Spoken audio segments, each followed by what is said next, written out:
Meditations by Marcus Aurelius. Preface.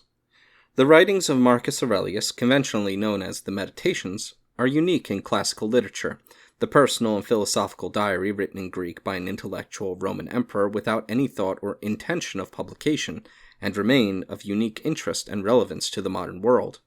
To himself is the better title given in the manuscript used for the first printed edition in 1559.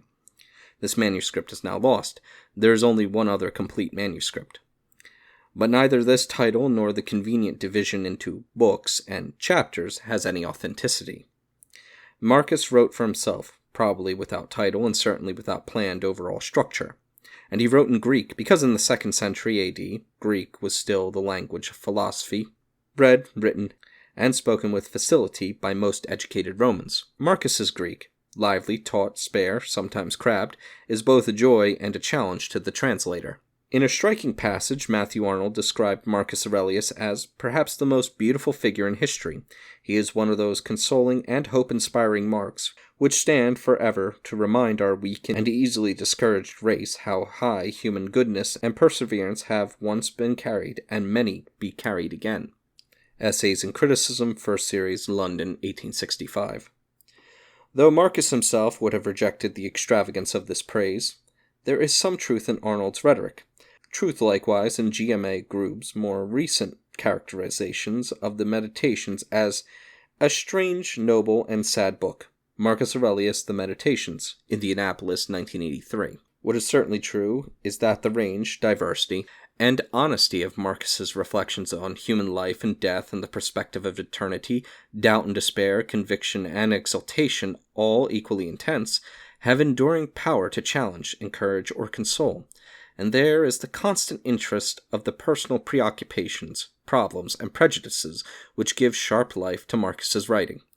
All this is informed by a passionate moral commitment, the philosophical conviction of the unity of all things, and a firm belief in the interfusion of the human and the divine. The gods are with us and share our lives. Every man's mind is God. For this translation I have used, with only a few minor variations, the text in A.S.L. Farquharson's 2-volume edition, Oxford, 1944. I have also followed Farquharson's division of chapters into subsections, except in 616, 630, and 1118. The subsections are marked in the text of the translation by marginal numbers in italics. Readers may wish to use the notes selectively, consecutively, or of course not at all. Much of Marcus is immediately accessible without need of annotation.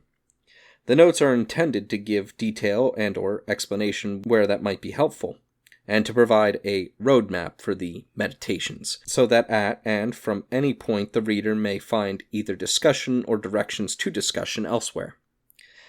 Hence the welter of cross-references in the notes, and a number of synoptic notes gathering together the dispersed range of Marcus's thoughts on a particular topic.